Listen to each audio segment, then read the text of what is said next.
Okay, so today we've got Mark Evans, candidate for Ward 6 Alderman in Hendersonville.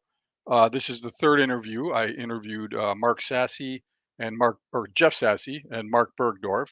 Right. Um, so this is the third one. I'm happy to do more. I think I've reached out to all the alderman candidates, but if I haven't, or if there's someone else that's running for office that wants to do an interview, I'm happy to do that. So anyway, we got Mark Evans, and I was just going to let Mark introduce himself first. Okay. Yeah, good evening. Thank you, Dan, for this opportunity. My name is Mark Evans, and I have grown up here in Middle Tennessee, lived here all my life. Lived in Hendersonville 31 years. We brought our family here. We had lived in Joelton, Tennessee for a few years, and we brought our family here as our kids were getting close to elementary school. So we've lived here for 31 years. We live back in the off of Anderson Lane, Cumberland Hills area for 25 years, and then we moved to the Durham Farms neighborhood 6 years ago. It's a little bit about myself. I'll go into more depth about that if you have any other questions. Yeah, sure. Um, so that area where it sounds like you raised your family, what Mhm. high school zone is that? Is that Hendersonville High School or? Yes, Hendersonville High School. They went to Okay. Nannyberry Elementary, then they went to Ellis Middle School, and then Hendersonville High School. Okay. Wade is my son. He graduated in 2008. He Hmm. played on the football team, and he was class president. And my daughter was graduated in 2010. She was student body president, and she was on the Golden Girls dance team. Great. Mhm. Yeah, and I have one son who's a junior at that's why I've got the hat here, I the see that. Hendersonville High School. Right. And my other son just graduated last year, and he's at the University of Memphis now. So Go Commandos. yeah, yeah. So far, so good with Hendersonville. I've only been here for 3 years, but yeah, we Well, like it. welcome to the community. Welcome. Yeah, thank you. Um, so I'm looking at the Hendersonville Standard Q&A that you did with them a couple weeks ago, October 10th. Came out October 10th, and the first thing it mentions is that you just retired that week Right. as National Finance Director of the American Red Cross. So Right. congratulations. Thank you. Yeah. Now, so National Finance Director. So is the Red Cross based in Middle Tennessee? No, it's Or based in DC, out of Washington, okay, DC. The main headquarters is right across the street from the White House. okay. But the way I started working for the American Red Cross in 2009, and Hmm. at that time they were bringing some financial accounting people in to start the process of centralizing a lot of the back office functions. So what they wanted to do, we had roughly 750 chapters across the United States. Hmm. Here in Tennessee, we had probably 18 chapters, and all those 18 chapters had their own records, they had their own financial system, they had their own payroll system. And so what we did, I was brought in to start centralizing the Tennessee chapters. And what we would do is one by one, we would just consolidate bank accounts. We would consolidate the payroll system, consolidate the financial system so that it was all one. And then over time, we consolidated that to where there was one bank account with the organization because technically it is one 501c3, but Hmm. then we had different chapters, but everybody had different bank accounts, that kind of thing. This was a way for us to be able to keep up with the donations as they were coming in and cutting back on the expenses of the organization as far as the banking structure and also the requirements of audit. So we were required to have audits for every chapter. And then when we consolidated all the chapters into one organization, we still had the chapters, but the consolidation of all of the financial records required just one audit as opposed to multiple Hmm. audits. So Ah. I was brought in to be part of that team. And so, as a national finance director, there were about 32 of us across the Hmm. United States. And my team was responsible for the um, monitoring of all the fundraising dollars that came into the organization. So, Hmm. what we would do is there was a normal budget for and I call it the humanitarian services side of the Red Cross is split up into humanitarian services, and then there's the blood services side. Ah. And the humanitarian services side of it was the services to armed forces and then the disaster services when a Hmm. disaster happens. And the budget for that was about $500 million a year. And that was everything from fundraising to deliver the mission of the organization, but then also providing the services to those in need.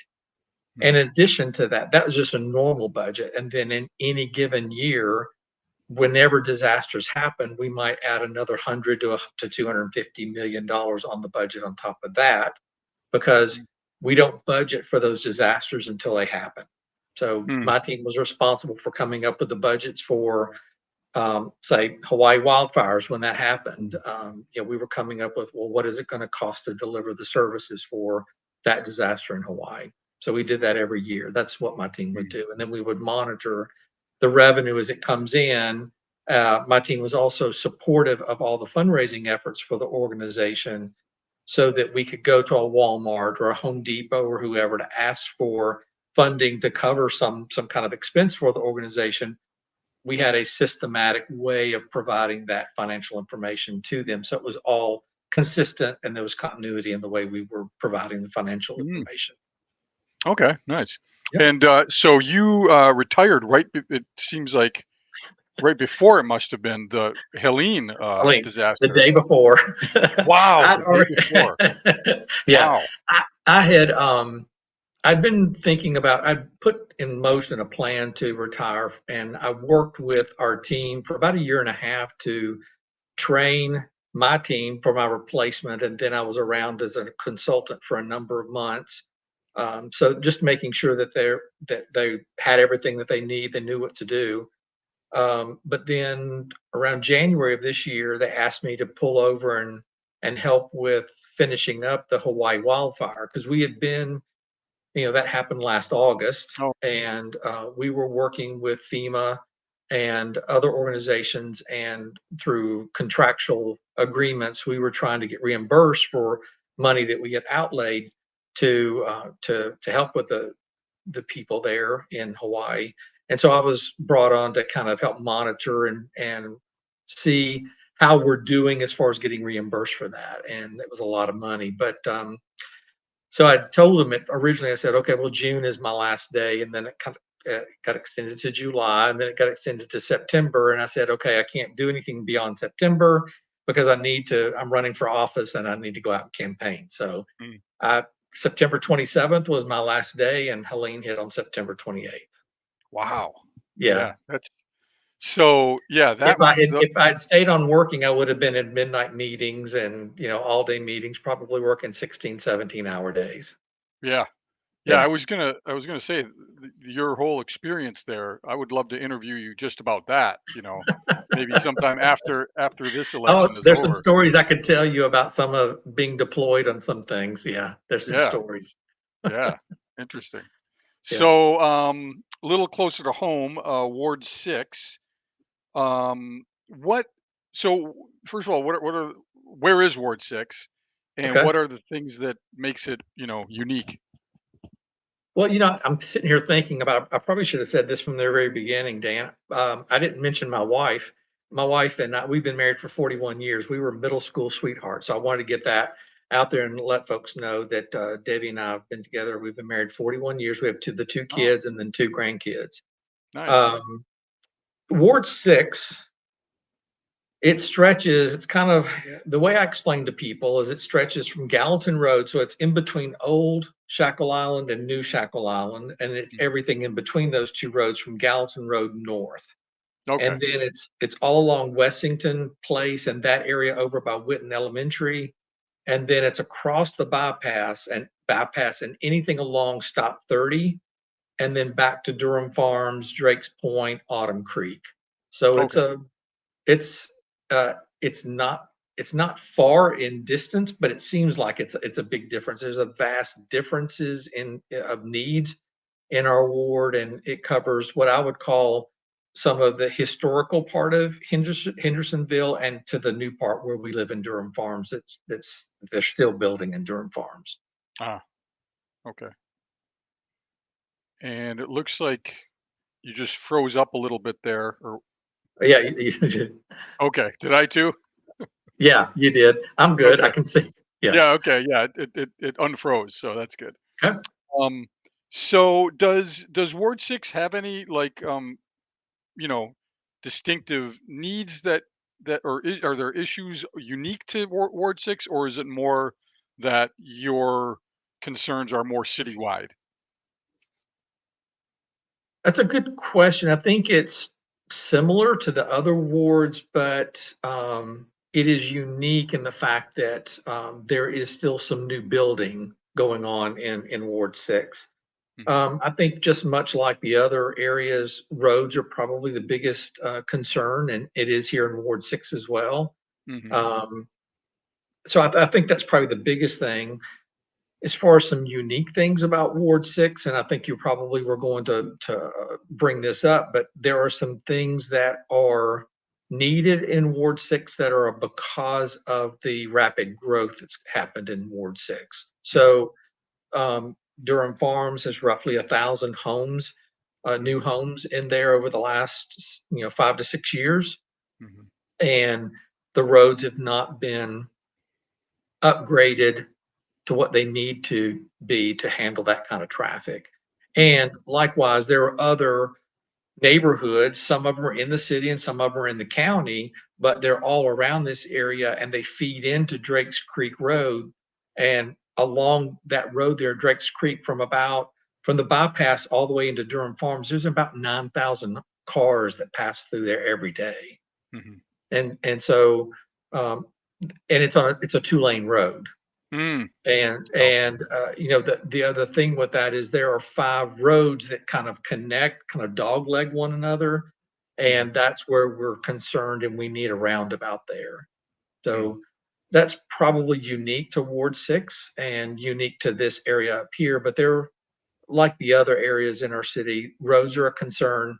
Safety, and when I say safety, I'm talking about maybe there's some lighting that's needed along some areas, especially some of the older areas. I think we need some sidewalks. And again, that's mm. throughout the city. Yeah. Uh, Yeah, that's one thing, I have noticed since being here is, I wish there were more mhm. sidewalks, and I understand why there aren't because, I assume it's because of the drainage ditches along the sides of the roads, but, I've always felt like even, as a homeowner, I would be happy to have a put a sidewalk Yeah, on the house side of the yeah. drainage ditch if my neighbors would, would also, and we could have one long sidewalk, it'd kinda be nice to walk up and down and see the neighbors more and, uh, but Yeah, and I don't mean it's not, and it is what it is. History is history, yeah. and I wish that we had thought about those kind of things as building was happening or as roads were happening, that as we're putting roads in, that we're thinking about that we have to put sidewalks in too, or Mhm, bike lanes, or we have to put wider shoulders, those kind of things, maybe even turning lanes. And those are some of the things I think we need to do and be thoughtful about when we're planning mhm. for our city. Yeah. And so Does the I'm sorry, oh, as we're working on the roads, we need to make sure that we're doing those things. We have to put sidewalks in, mm, crosswalks, those kind of things. yeah. And does the Durham Farms area have sidewalks? Yes, we do. Oh, good. Okay. So Mhm. that's an example of, kind of being proactive with it. Yep. Good. Yes. Um, okay. And so one thing you mentioned in your Q&A was, you know, as a finance director, making sure that the necessities are met. But then you also said you like to look into people's dreams and wish lists. And so I was wondering if you have any dreams or a wish list for Hendersonville. Sidewalks, it sounds like one, but Mhm. anything else? Well, I wouldn't say that they're necessarily my dreams, but one of the Hmm. things that I did before I decided to run for office is I drove to all the areas that I would represent, Hmm. just to kind of get a lay of the land, and some of those areas I was familiar with just because I drive it every day, but then there were other areas I had not roads I'd not driven down, and I just drove the area and just made notes of what I thought I would do if I lived or would want to do if I lived in those areas. And when I talk about the needs and with anything, with our homes, with our personal budgets, with any kind of business, the needs always outweigh the resources. And with a city that has a $60 million budget, there's a long list of things that we would like to do, but you just have to prioritize what those things are. And I think that what I'd like to see is that obviously we'd like to pave more of the roads with the tax increase that half cents tax increase that we did. That's going to go a long way in accelerating some of the road improvements that we need to do. But as we talked about already, I would like there to be more sidewalks. I would like there to be crosswalks so that people. One particular area is over in Wessington place. There's one, like you said, there's one side of the road where they have a sidewalk, but there's not on the other side. And not that that's a problem, but there's no way for people on that other side to get across Wessington. And Wessington's a very Uh, busy road, and there's no way for them to walk across safely to get over to the sidewalk and then ultimately end up over at Drakes Creek Park. So mhm. I'd like to think along some of these very busy roads that we can put at least a couple of crosswalks, maybe with lit up, so that you can push a button and get across Yeah, safely. yeah.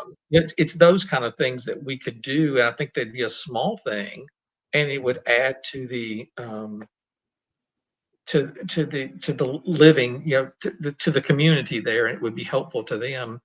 And I think even over here, one of the things that we want to do when they're putting in the roundabout, if we get to that point, is we want to make sure that there are sidewalks, and we'd like for the sidewalks to continue all the way down to Burris Elementary Schools over there. I don't know if that's going to happen, Mhm. but to me, when you live less than a half mile from a school, one would think that, okay, rather than people driving their kids to school, why couldn't they walk their kids to school? Yeah. One of the other things I've noticed, especially in the older sections of Hendersonville, is there's inadequate lighting. It Mhm. gets when it gets dark, it's very, and that to me, that's more of a security, safety issue, and I'd like to put more lighting in some areas. Yeah. Oh, okay, good. Mhm. I agree. That those would be on my wish list for my area too. Yeah. Um, so okay, let me see what else I had marked here. Okay, so one quote that stood out to me was you said that some of these issues are major concerns, and unless addressed and completed quickly, serious consequences for not doing this will be on the horizon. So I'm just wondering, if do you have anything in particular that you were thinking of there? Yeah. There's one in particular, it has to do with the roundabout here in Durham Farms. Oh, So there is a roundabout already with inside Durham Farms, and it works well. Um, but as I mentioned earlier in the podcast, there's 5 roads that come together and they're dog-legged with one another. It's just the way the roads were built and the way they are, and we've got to improve on that. It is Drakes Creek Road, it's Avant Lane, which is the old Drakes Creek Road, it's Countryside Drive, and it's Anderson Lane. And for 3 of those roads, they have stop signs. But for Drakes Creek, that goes all the way from stop 30, all the way to the bypass, all the way into through Durham Farms, there is no stop sign. And we have the ability to just traffic flow all the time. The other 3 roads have to stop and wait for there to be a gap for them mm, to pull out. So the city has already done the work. They've talked to engineers, planning people. They've talked with all of the different agencies that they would need to get this to get the design together. Um, it's already been funded. Most of the funding came from 2 sources. One is from the Durham Farms developer, mhm, which was their negotiated impact fee, if you will. It mhm, wasn't a mandatory. It was where, look, this is what the city is going to need, and that was a part of what was given, if you will. And so each of us, as we were building our homes, we paid a portion of that or a percentage of that to go into this building of that. We paid it to the developers. The developer is going to pay that to the city to help get the roundabouts built. mm, In addition to that, there's federal funding of $2.2 million that's going to help build this roundabout. But Oh. we have to get the roundabout started by Mhm. March of 2025, and it has to be completed by end of 2026. So Ah. we're kind of under the gun there, and there's been some pushback, and some of it I can understand because there's some property that we have to purchase, or have to get in order to make this happen. And there's a couple of folks that just don't feel like that they're being offered what they think is a fair share for the property we need to build the roundabout. Ah. We've looked at different opportunities or different ways to, excuse me, to move the roundabout around and over or whatever. But there's a lot of things that you have to consider because you're building that over a creek. So there are different agencies that you have to involve when Mhm. you're bothering a creek. There's the different roads that you have to consider. You have to consider underground utilities, floodplain. All of these things are things you have to that have to go into decision making. And I feel like that with the city planners and the engineers that they work with, this is the best solution for that. It's not perfect, but it is what it is, and I think it's the best solution for us. But if we don't move on this, then we have the opportunity of losing $2.2 million. And Mhm. ultimately, if this does get happen in the future, that's $2.2 million. It's going to have to come from somebody's pocket, and probably will be the taxpayers if we don't do this now. Mm. Okay. So is there any opposition to the fact that it's a roundabout rather than a traditional intersection? Because I know, and I'm just going by what I see on, Sure. in the local Facebook groups, Hmm. and a lot of people's, oh, we don't need those. I personally, I kind of like the most roundabouts that I've seen. I Hmm. know I realize there's a learning curve, but Sure. yeah, is that part of the opposition?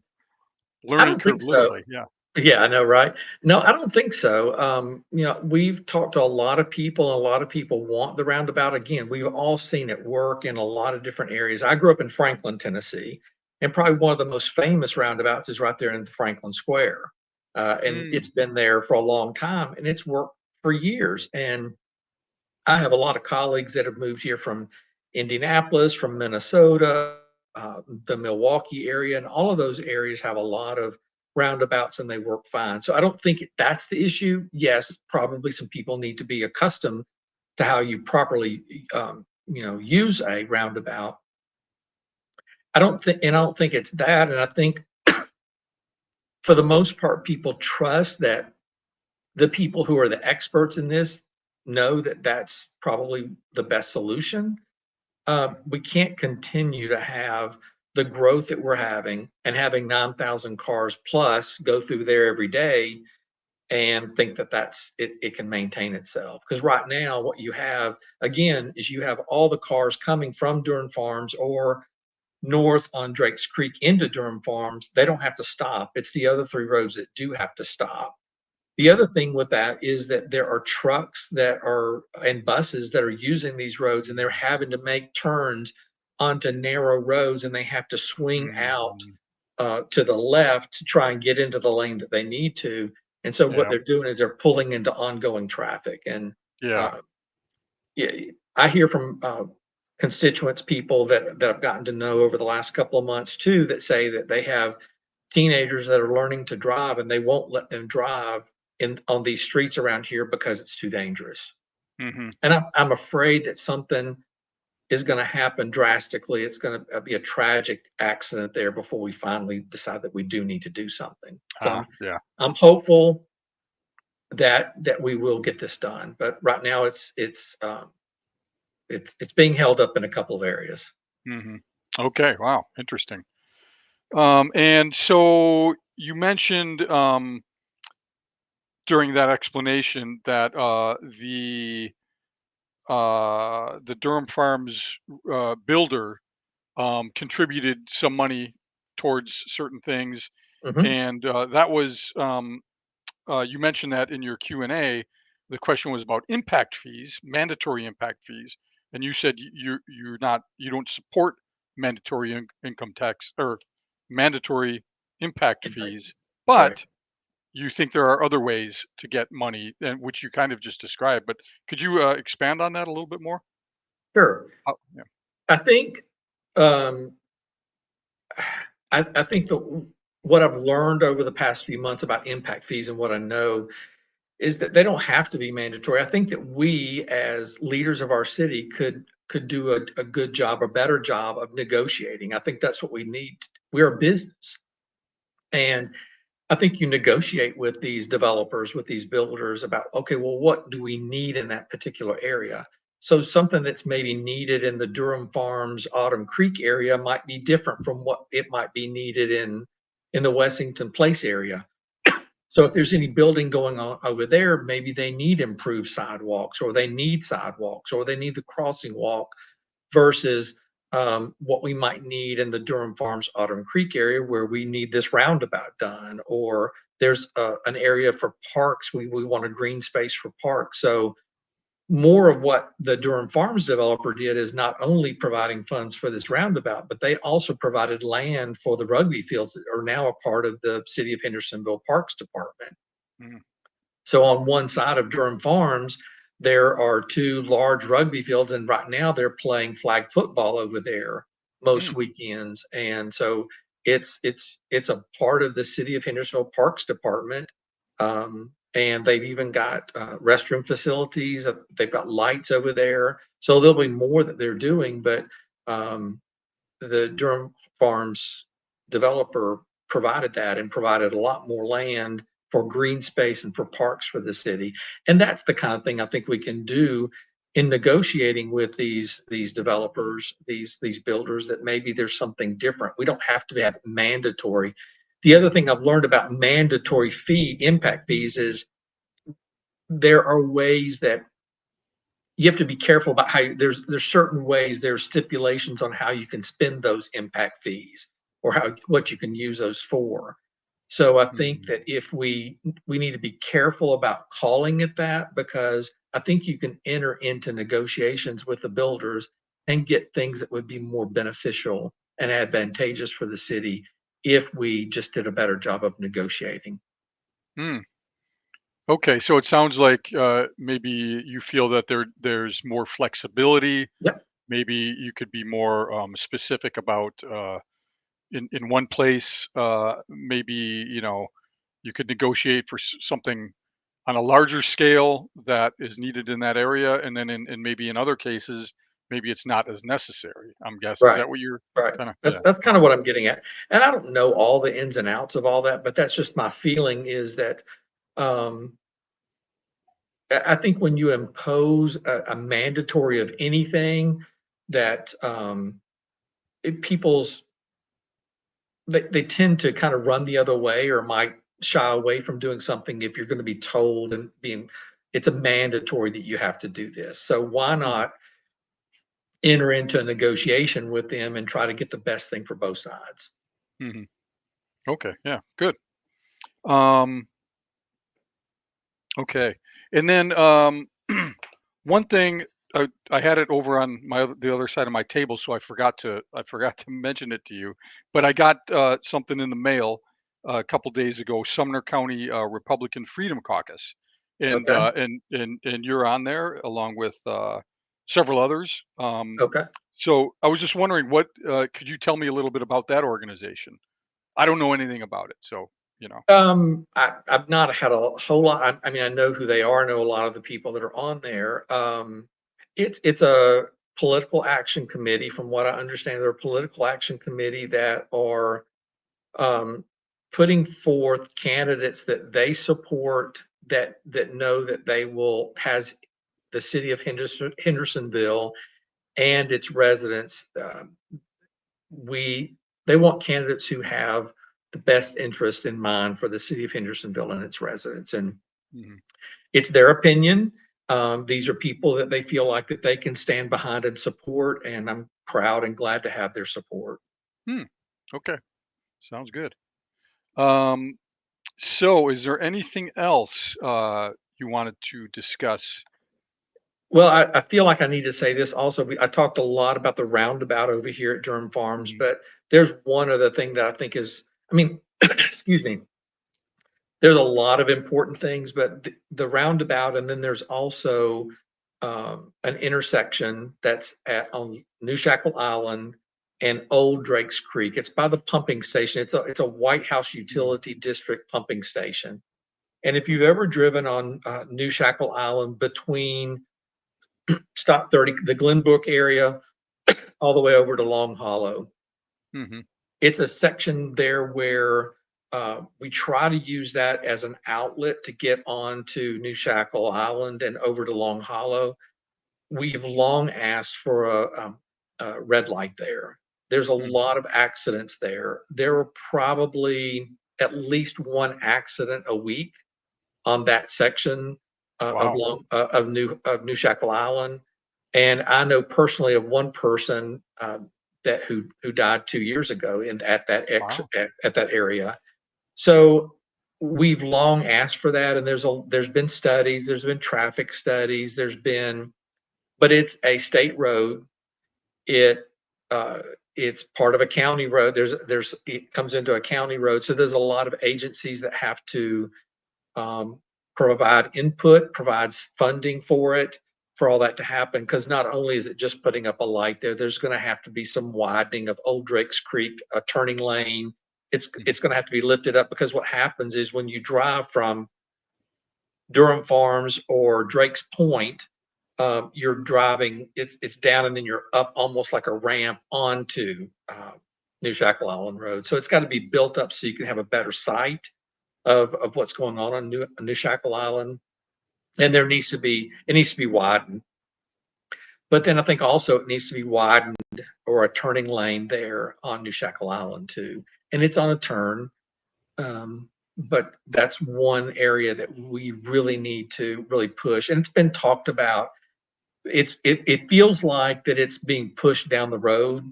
It's somebody else's issue, and for our constituents in Ward 6 and when I've door knocked on the people in Drake's Point, that is the number one issue that they care about Mm. because they, for them to be able to get out of their neighborhood, they have to come back into Durham Farms and get out that way. When Mhm. it makes no sense, why can't they use that entrance over there at Old Drake's Creek onto New Shackle Island? And but nobody wants to go out that way because you're in fear. You're fearful of you losing your life because of um, Mm. that intersection. So that's those two areas are key for me, and I think that we can get those done and resolved quickly. Um, we've been talking about it long enough. It's time to get something done.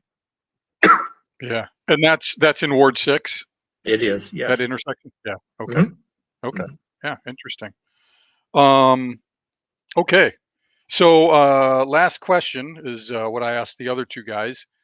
Very important, I think, to citizens of Hendersonville, which is what is your favorite college football team? Can you tell with the shirt I've got on? You know what? I'm colorblind, so I Ah, can't. okay. It is University of Tennessee, the Oh, Volunteers. good. All Um, right. yeah, I went to UT. My daughter went to UT. My son got his master's from UT. Oh, So okay. That it's explains in it. our blood. Yeah. It's in our blood. Yeah, Yep. Still only one loss this year, right? that's right. And hopefully it will Okay. continue to be only one loss. We'll see. Yeah. This weekend they play Georgia, so we'll see. Oh, good. Good. That'll be Mhm. fun. That should be a good All game. right. Yeah. All right. Well, yeah, that's all I've got. Okay. So, thanks a lot for joining, and hopefully a Thank lot you, of people Dan. will see this. And good luck. Good luck with Thank you. I your appreciate election. it. I'm glad we Okay. only have one more week left to go. Yeah. It's Yeah. Hopefully you'll get it's to rest a little bit. yeah, it's been good. I should have mentioned this. One of the things I wanted to do, it seems kind of old school, but it's the way to do that is we have roughly 3,200 homes in our ward. That doesn't count the apartments. And we've knocked on 3,200 homes. We've knocked on Wow. every door in our ward as much as we Mm. could. I didn't go up to homes where they had beware of dog or Yeah. anything Yeah. like Yeah. that, or where it looked unsafe. But we've knocked on almost every door in our ward, and it's been great meeting people, finding out what concerns them, what they need. But I genuinely like meeting people and talking with people. Mhm, So I've enjoyed that part of it. It's a lot of work, but mhm. we did it in about 12 weeks. And so we have one more week to go and then we're ready to get to work. All November right. 6th, I'm ready.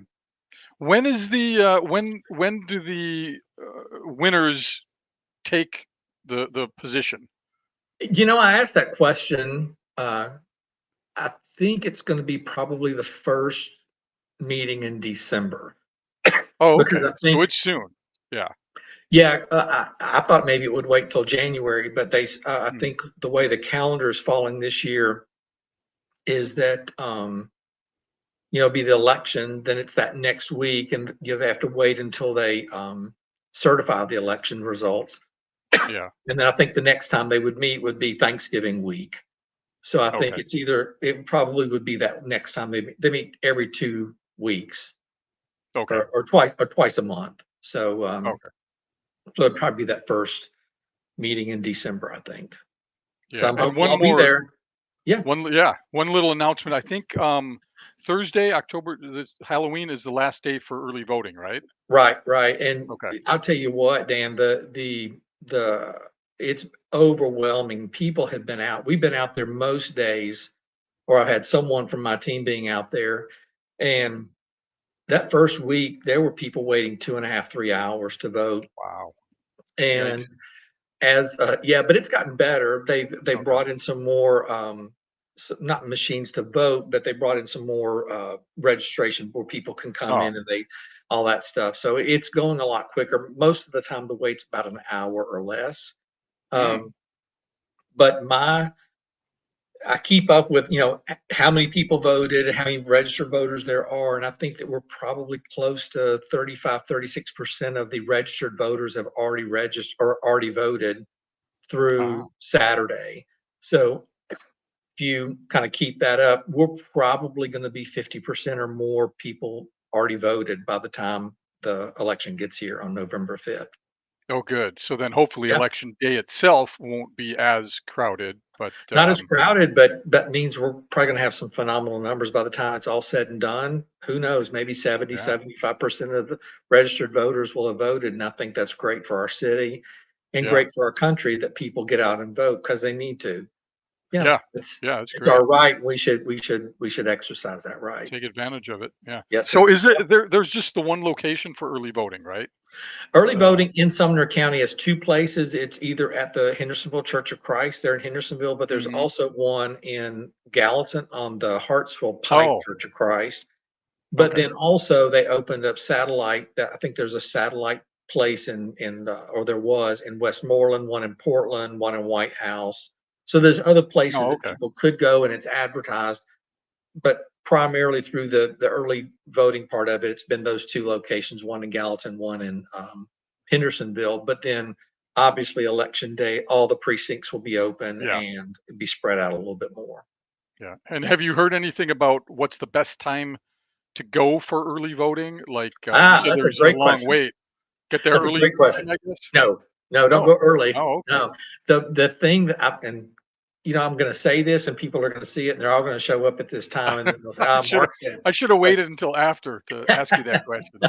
But usually about 4:30, 5 o'clock in the afternoon is the best time. Oh, Really about 5:30, if you can not cut it too close, you can get in and out in about 10 to 15 minutes because okay. the line's going down. Yeah. Um, but today it was 3 lines deep until about 4:30, 5 o'clock. Ah, Yeah, it was okay. it was an hour and a half, hour to hour and a half wait most of today. Okay. But people were getting in and out, and they were staying in line, and I Yeah. think that's great. Yeah. Yeah, it's a good So problem to have. But, yeah, so I'd say probably 5:30 would be a good time. oh, that's very good to know. I'm gonna do Yeah. it either tomorrow or when or no. Yeah, tomorrow or Wednesday. Okay, So, I'll look for you. I'll be yeah. out there. Okay. All right. All right, good luck. Good talking to you. Thank you, everyone. Good All right. talking to you. Bye-bye. Yep, thanks, bye.